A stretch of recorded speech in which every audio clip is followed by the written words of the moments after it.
Good morning students. Sunrise education academy में आपका स्वागत है। मैं परवीन सोनी। लास्ट टर्न पर बेटा अपन ने इनकॉम्पेटिबिलिटी, असंगतता और फर्टिलाइजेशन निश्चेसन चैप्टर नंबर 3 के अंदर अपन ने किया और उसके अंदर क्वेश्चन भी दिए थे, कर लिए होंगे तो रेडी हो जाओ अगले टॉपिक के लिए। अगला आज का टॉपिक है अपना एंडोस्पर्म एंड एम्ब्रियोजेनेसिस। कहने का मतलब भ्रूणपोष और भ्रूण परिवर्तन। अब भ्रूणपोष और भ्रूण परिवर्तन क्या है, कितने प्रकार का होता है, किस तरीके से भ्रूण का परिवर्तन होता है, उसके बारे में पढ़ेंगे। तो ध्यान देना बेटा, सबसे पहले बात आती है एंडोस्पर्म की। अब एंडोस्पर्म जैसे कि लास्ट टाइम पे मैंने बताया था कि जो द्वितीयक निषेचन होता है, द्विनिषेचन, डबल फर्टिलाइजेशन। तो इसके अंदर मैंने आपको बताया था कि डबल फर्टिलाइजेशन के दौरान क्या होता है कि जैसे मान लीजिए एम्ब्रियो सैक है, बीजांड के अंदर एम्ब्रियो सैक होता है, तो उसके अंदर एक जो न्यूक्लियस होता है वो अंड कोशिका के साथ जुड़ करके क्या बनाता है, जाइगोट। ओके, मतलब युग्मनज। और दूसरा जो नर युग्मक है वो द्वितीयक केंद्रक के साथ फ्यूज होकर के बनाएगा PEN। ये मैंने लास्ट टाइम पे बता रखा है, अगर आपने नहीं देखा तो उसको वापस देखें, पढ़ें, फिर भी कोई डाउट है तो बता देना। द्वितीयक केंद्रक और दूसरा नर युग्मक आपस में फ्यूज होकर के प्राथमिक एंडोस्पर्म केंद्रक, प्राइमरी एंडोस्पर्म न्यूक्लियस का फॉर्मेशन करता है और ये आगे चल करके क्या बनाएगा, एंडोस्पर्म। ओके, कहने का मतलब भ्रूणपोष। ये भ्रूणपोष क्या कर रहा है, युग्मनज से जो भ्रूण बन रहा है उसको न्यूट्रिशन प्रोवाइड करने का कार्य करता है। समझ रहे हो, जो भ्रूण बन रहा है जाइगोट से उसको पोषण प्रदान करने का कार्य करता है। अब ये जो भ्रूणपोष है, ये भ्रूणपोष भी आगे बताऊंगा 3 प्रकार के होते हैं उनके डेवलपमेंट के आधार पर। तो ध्यान से सुनना बेटा, क्या होते हैं, किस तरीके से इनका डेवलपमेंट होता है। देखें, endosperm it is a nutritive tissue, मतलब पोषक उत्तक है। पोषक उत्तक इसको किस लिए कहते हैं, क्योंकि ये जो भ्रूण बन रहा है उस भ्रूण को पोषण प्रदान करने के लिए रेस्पॉन्सिबल होता है। इन एंडोस्पर्म इज ट्रिप्लॉइड। आवर्तबीजी पादपों के अंदर जो भ्रूणपोष होता है वो त्रिगुणित होता है। त्रिगुणित का मतलब क्योंकि ये निषेचन के बाद बनता है और साथ ही साथ द्वितीयक केंद्रक के साथ फ्यूज होकर के द्वितीयक केंद्रक डिप्लॉयड होता है और साथ ही साथ एक दूसरा नर युग्मक इसके साथ फ्यूज होकर के 3N भ्रूणपोष का निर्माण करता है। ये मैंने लास्ट टर्न पे बता रखा है बेटा, अच्छी तरीके से बताया मैंने, उसको वापस पढ़ना। फिर भी कोई समझ में नहीं आया तो आप मेरे को बता सकते हैं। इसके बाद इन जिम्नोस्पर्म एंडोस्पर्म इज हैप्लॉइड, जबकि अनावर्तबीजी जो पादप होते हैं उनके अंदर जो भ्रूणपोष है वो अगुणित होते हैं क्योंकि निषेचन से पहले बनते हैं। ओके, इस तरीके से। अब एंडोस्पर्म आर ऑफ 3 टाइप्स। भ्रूणपोष 3 प्रकार के होते हैं on the basis of development, उनके प्रकार के आधार पर। फर्स्ट है केंद्रीय भ्रूणपोष, दूसरा है कोशिकीय भ्रूणपोष, तीसरा है हेलोबियल भ्रूणपोष। अब केंद्रीय भ्रूणपोष क्या होता है, देखें इसके अंदर क्या है कि जो भ्रूणपोष है, जैसे मान लीजिए ये भ्रूणकोष है, समझ रहे हो, इनके अंदर सपोज करो ये जाइगोट से, मतलब ये भ्रूण बन रहा है। ओके, और ये सपोज करो PEN प्राथमिक एंडोस्पर्म न्यूक्लियस है जो भ्रूणपोष बनाएगा।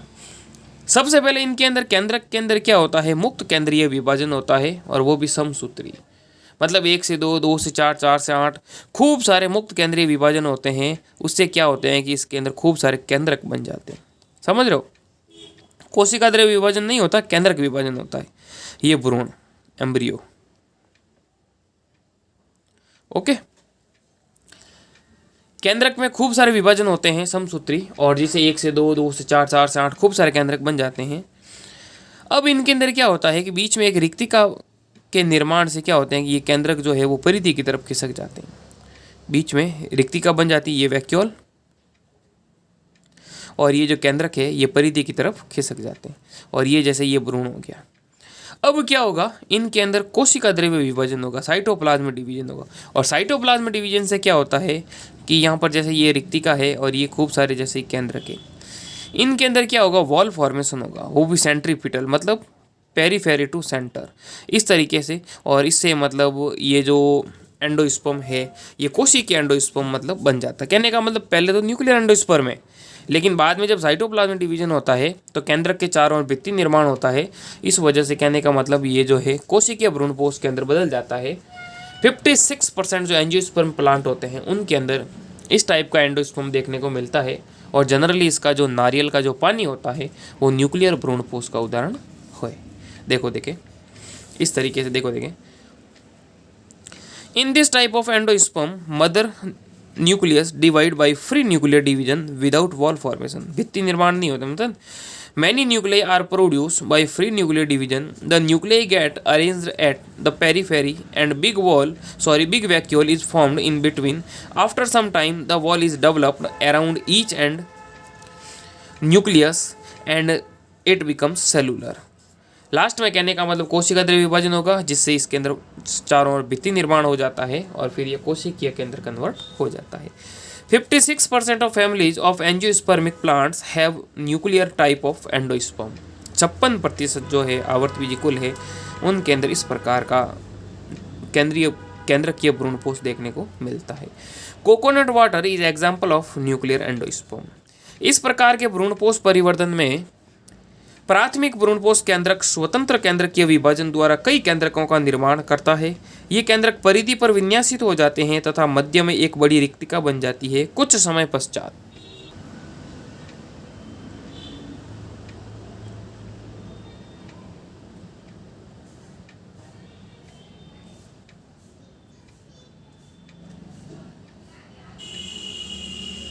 केंद्रकों के चारों ओर भित्ति निर्माण हो जाने से यह कोशिकीय हो जाता है।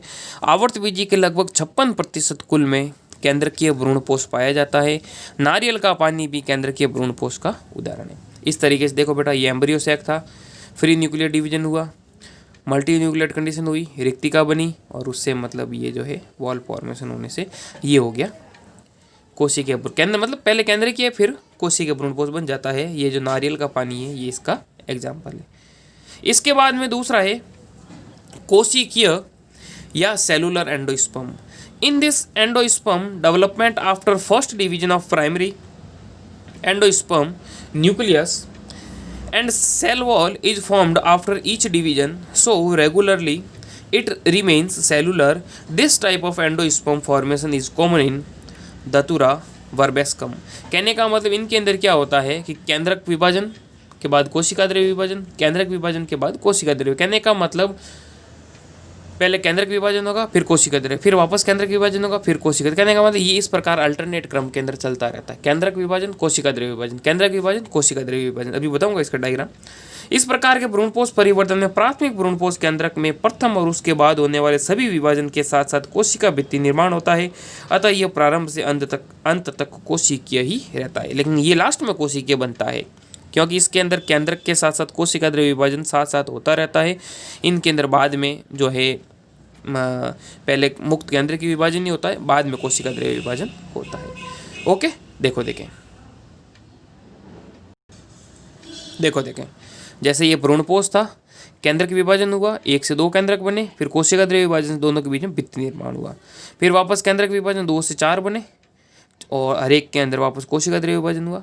और इसमें जो भ्रूणपोष वाला जो सिरा है उसको कहेंगे बीजांड द्वारीय सिरा, और जो इसका ऑपोजिट सिरा है वो हो गया निभागीय सिरा।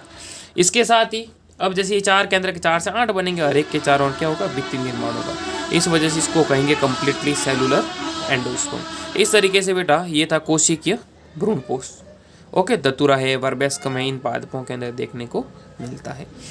इसके बाद आता है हिलोबियल। हिलोबियल का मतलब ये दोनों का मिश्रित रूप है, मध्यवर्ती रूप है। इनके अंदर कुछ कोशिकीय होता है, कुछ केंद्रकीय होता है। देखो देखें, it is the common endosperm between nuclear and cellular type. In this, after the first nuclear division, cell wall is formed and normally one cell is bigger than other। कहने का मतलब इससे क्या होता है, पहले न्यूक्लियर डिवीजन होता है जिससे एक बड़ी कोशिका और एक छोटी कोशिका बनती है, और the nucleus of smaller cell in the direction of चला जा, छोटी सेल जो है निभागीय सिरे की तरफ, और जो बड़ी सेल होती है वो बीजाणुद्वारी सिरे की तरफ होती है, और जो निभागीय सिरे की तरफ कोशिकाएं होती हैं उनके अंदर मुक्त, अभी डायग्राम बताऊंगा, मुक्त केंद्र के विभाजन होता है। देखो the nucleus of smaller cell in the direction of चला जा and keeps dividing freely but cell wall not formed, and the nucleus of bigger cell towards egg cell dividing and formation of cell wall takes place at the same time, जैसे order Helobiales of monocot plant, एक बीजपत्री के हिलोबियल गण के अंदर होता है। इनके अंदर क्या होता है कि जैसे मान लीजिए ये भ्रूणपोष था, इस भ्रूणपोष के अंदर सबसे पहले केंद्रक विभाजन से क्या होता है कि दो अनियमित कोशिकाएं बनती है, समझ रहे हो, बड़ी कोशिका बीजाणुद्वारीय सिरे की तरफ, छोटी कोशिका निभागीय सिरे की तरफ होती है। निभागीय सिरे की जो कोशिकाएं होती हैं उनके अंदर खूब सारे मतलब केंद्र के विभाजन होते हैं। देखो देखें, ये लिखा हुआ, the nucleus small cell in direction of चला जा and keeps dividing freely but cell wall not formed. कहने का मतलब जो निभागीय सिरे वाली कोशिकाएं हैं इनके अंदर मतलब खूब सारे केंद्रक विभाजन होंगे और भित्ति निर्माण नहीं होगा, जबकि जो बीजाणुद्वारी सिरे की तरफ जो कोशिकाएं हैं उनके अंदर केंद्रक विभाजन तो होता है, उसके बाद भित्ति निर्माण होने से क्या होता है कि कहने का मतलब अपर पोर्शन तो कोशिकीय हो जाता है और लोअर पार्ट जो है वो केंद्रकीय रहता है। अभी डायग्राम बताऊंगा इसका, देखो देखें, ये उपरोक्त दोनों प्रकार के भ्रूणपोष का मध्यवर्ती भ्रूणपोष है। इसमें प्राथमिक भ्रूणपोष केंद्रक में प्रथम विभाजन के पश्चात भित्ति निर्माण होता है जिससे एक बड़ी और एक छोटी कोशिका बनती है। निभागीय छोर वाली छोटी कोशिका के केंद्रक में मुक्त विभाजन होता है तथा कोशिका भित्ति का निर्माण नहीं होता। अंडद्वार की तरफ स्थित बड़ी कोशिका में केंद्रक विभाजन एवं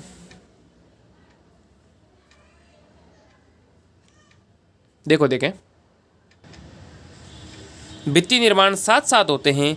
इस प्रकार यह केंद्रकीय एवं कोशिकीय भ्रूणपोष का मिला जुला रूप होता है। एक बीजपत्री पौधों के हेलोबियल गण के सदस्य, जैसे न्यूक्लियर डिवीजन दो बने, समझ रहे हो, एक छोटी कोशिका बनी निभागीय सिरे पर और बड़ी कोशिका बनी बीजाणुद्वारीय सिरे पर।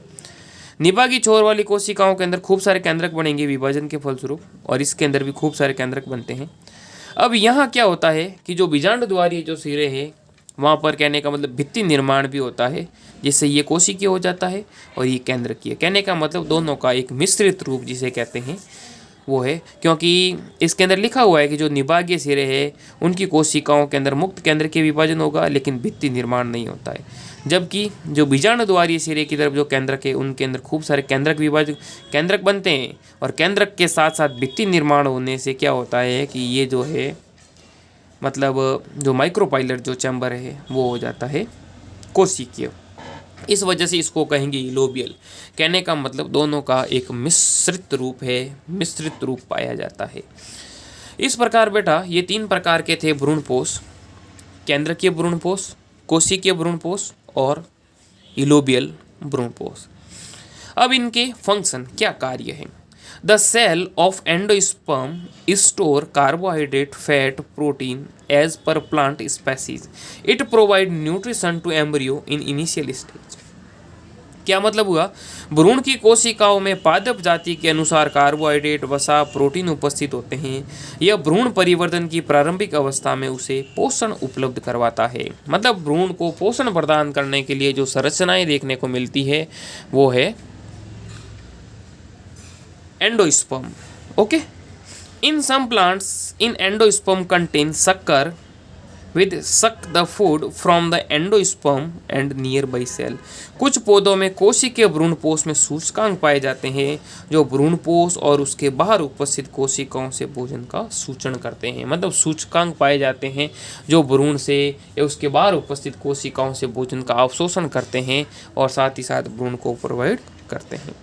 समझ, भ्रूणपोष से मतलब भोजन को अवशोषित करते हैं या उसके बाहर स्थित कोशिकाओं से और भ्रूण को पोषण प्रदान करने के लिए रेस्पॉन्सिबल होते हैं। तो इस तरीके से बेटा ये 3 प्रकार के थे,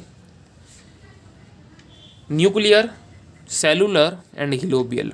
वापस पढ़ना, नोट डाउन करना। फिर भी कोई डाउट है तो मेरे व्हाट्सएप नंबर पर आप मेरे को पर्सनल मैसेज कर सकते हैं, कोई भी डाउट है आपको बता देंगे। ओके, इसके बाद अपन करते हैं एम्ब्रियोजेनेसिस या भ्रूण परिवर्धन। देखो देखें, अब देखो बेटा भ्रूण परिवर्तन। अब ध्यान देना बेटा, भ्रूण परिवर्तन के अंदर मैं इसका डायग्राम से आपको समझाऊंगा। तो ये डायग्राम अब देखो, मेरे पास जैसे अब जो हिंदी मीडियम के स्टूडेंट है तो मैं जैसे बोलूँगा आप भले ही अगर डायग्राम भी मेरे साथ बना लेना और हिंदी में लिखते रहना। ओके, क्योंकि अब जैसे मैं यहाँ हिंदी में लिखूँ तो वापस ये चित्र जो है पूरा डायग्राम ख़राब हो जाए, क्योंकि जगह ही नहीं है मेरे पास। ओके, तो मैं हिंदी में बोलूँगा, इस चित्र को मतलब थोड़ी कंडीशन समझें, और नहीं तो हिंदी मीडियम स्टूडेंट्स जो है, क्योंकि मतलब जगह नहीं है इस वजह से मैं नहीं लिख पाऊँगा, बाकी मैं हिंदी में भी लिख लेता, ऐसी कोई बात नहीं है।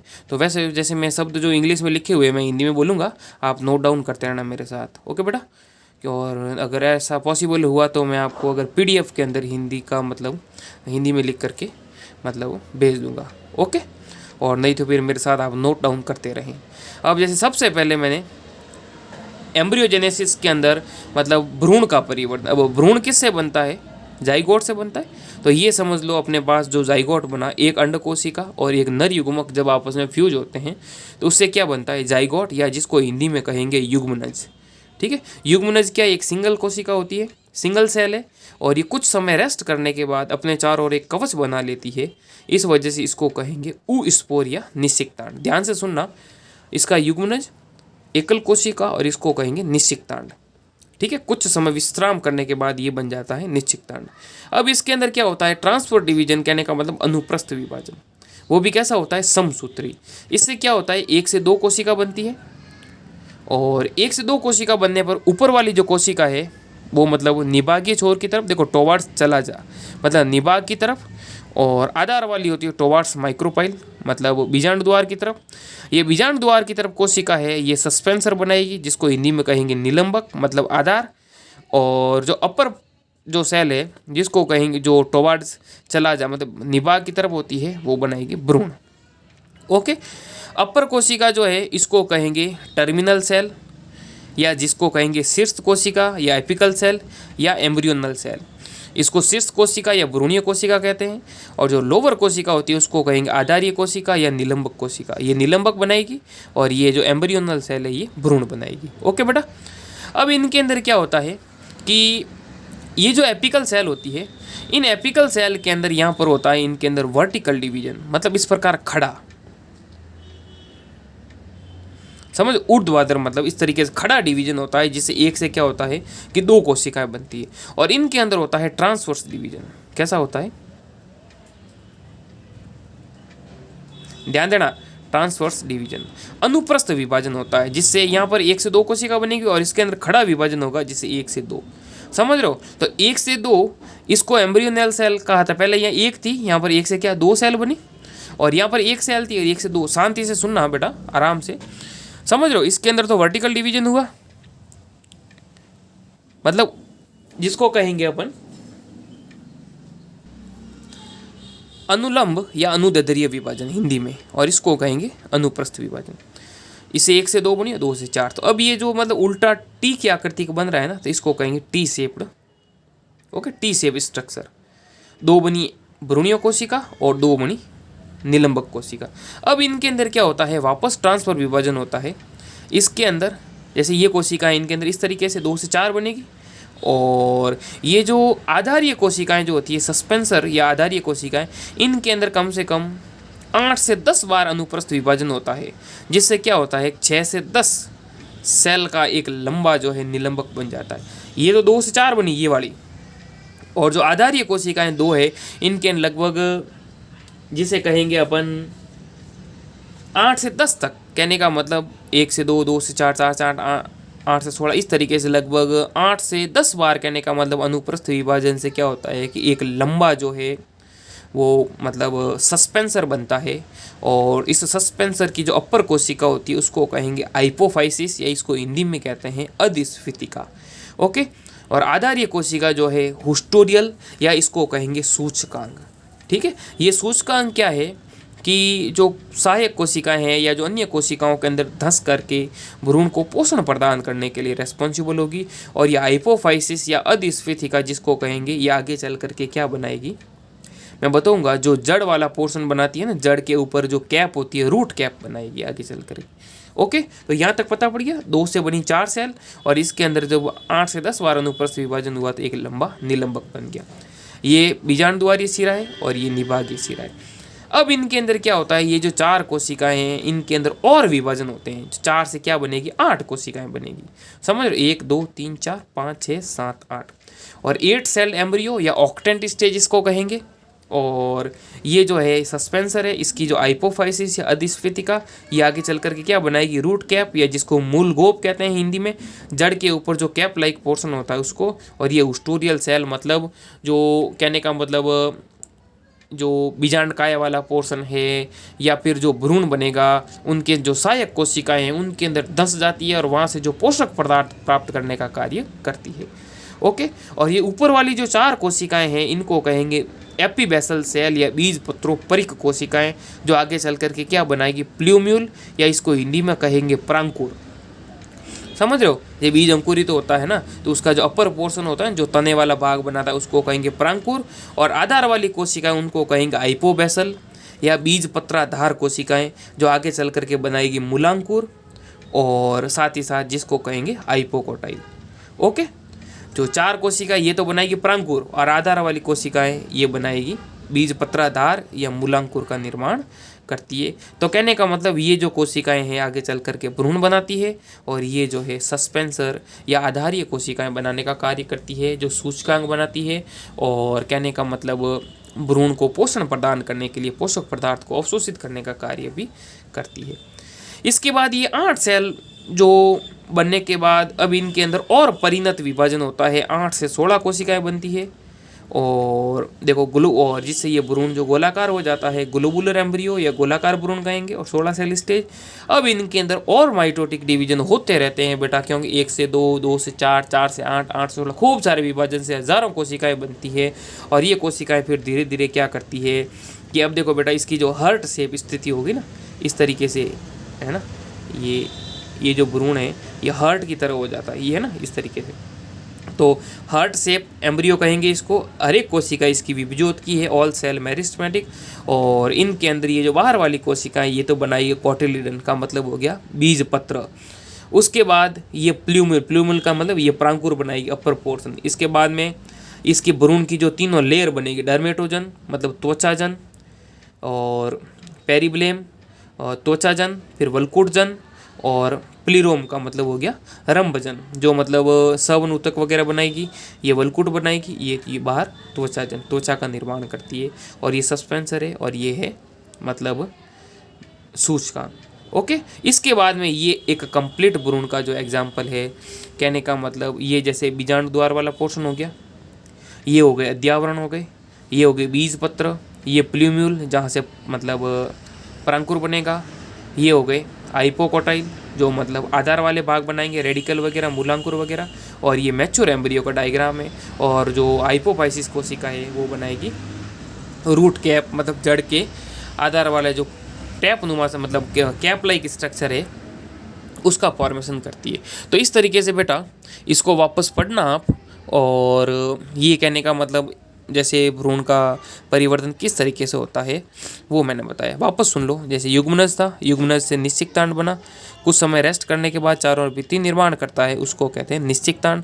फिर अनुप्रस्थ विभाजन से 2 कोशिका बनी, सब मैंने नाम दे दिए, 2 से 4 कोशिका बनी, है ना, 4 कोशिका। फिर इसके अंदर अलग अलग डिवीजन हुए, इन दोनों कोशिका में और विभाजन हुए, इसके अंदर अनुप्रस्थ विभाजन से लंबा सस्पेंसर बना, 4 से 8, 8 से 16 और 16 से और कोशिकाएं बनी, और धीरे धीरे ये बीज पत्र है अपर पोर्शन प्रांकुर बनाते हैं, फिर त्वचाजन, वल्कुटजन और रंभजन का निर्माण करते हैं, और ये अर्धे शेप हो जाता है, और आगे चल करके भ्रूण का निर्माण मतलब करते हैं।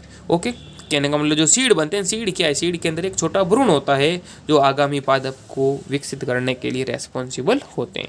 तो इस तरीके से मैंने ये हिंदी में लिखे बेटा, हिंदी में बोले हैं सॉरी, तो आप हिंदी में लिख लेना, क्योंकि यहाँ पर लिखना संभव है नहीं, बाकी मैं कर देता, ऐसी कोई बात नहीं है।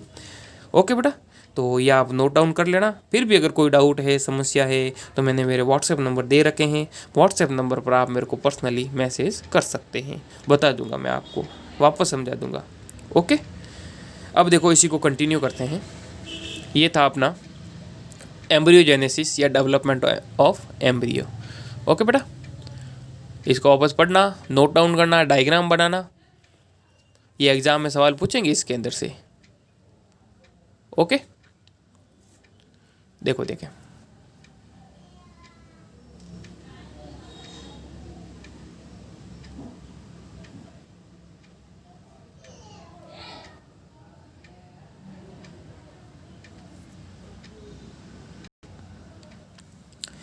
इनका जो क्रूसीफर और ये जो मतलब क्रूसीफेरी पादपों के मेंबर के अंदर है, क्रूसीफर टाइप और ओनेग्रेट टाइप ऑफ डेवलपमेंट कहते हैं इसको, मतलब क्रूसीफेरी कुल के सदस्यों के अंदर देखने को मिलता है। सबसे पहले इनका जो अध्ययन है कैप्सुला बर्सा पेस्टोरिस, जो मतलब हैंस्टीन ने 1840 में किया था, जो क्रूसीफेरी का मेंबर है। इनके अंदर कुछ एक जो मैंने लिखे हैं, जो टेक्निकल टर्म अपन ने पढ़े थे, जैसे embryonal axis present between plumule and radical. कहने का मतलब, जैसे मैं अगर द्विबीजपत्री पादप की बात करूँ, जैसे चने को अगर अपन भिगोते हैं ना, तो सुबह अपन देखते हैं इस प्रकार की संरचना अपन को दिखाई देती है, समझ रहे हो। तो ये मतलब भ्रूण वाला पोर्शन हो गया, इस वजह से इसको कहेंगे एम्ब्रियोनल एक्सिस।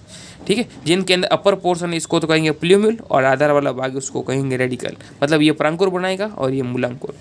वह अक्ष जो प्रांकुर और मूलांकुर के बीच स्थित होता है, ये एम्ब्रियो, ये वाला पोर्शन है, ये एम्ब्रियोनल एक्सिस हो गया। ये हो गए कोटिलिडन।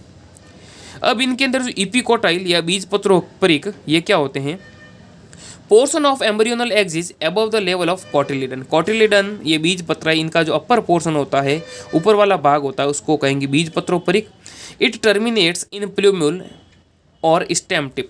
भ्रूणीय अक्ष का वह भाग जो बीजपत्र के जुड़ने के स्थान के ऊपर हो, जो प्रांकुर में बदलता है और जो तने में बदलता है। कहने का मतलब बीज पत्र के ऊपर वाला पोर्शन है उसको तो कहेंगे प्रांकुर, और बीज पत्र का आधार वाला भाग है उसको कहेंगे मूलांकुर, जो हाइपोकोटाइल है। अपर पोर्शन इपिकोटाइल, आधार वाला हाइपोकोटाइल। हाइपोकोटाइल बीज पत्राधार portion of embryonal axis below the level of cotyledon. It terminate in radicle और root tip. Root tip is covered by root cap. समझ रहे हो क्या मतलब हो गया कि ये रेडिकल जो है आगे चल करके जड़ बनाएगा, और इसके ऊपर जो मैंने अधिस्फीति कोशिका बताई थी, जो मतलब कन्वर्ट हो जाती है मतलब रूट कैप के अंदर, तो ये तो आगे चल करके बनाती है रेडिकल, और अपर पोर्शन बनाता है मूलांकुर।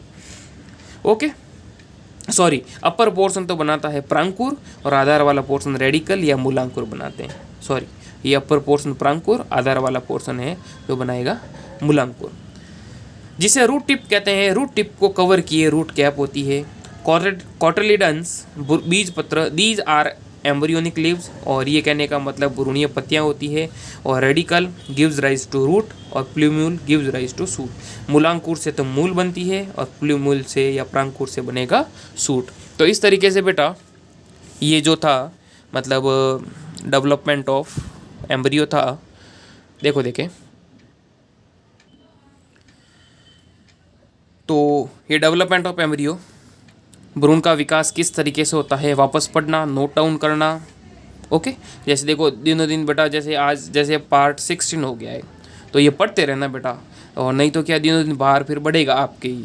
ठीक है, कम से कम नहीं तो जो आधे घंटे की जो क्लास होती है रेगुलर, अगर आप एक बार उसको रीड आउट कर लो, तो कोई भी डाउट है तो आप पूछ सकते हो मेरे पर्सनल व्हाट्सएप नंबर पर 9460656610 पर।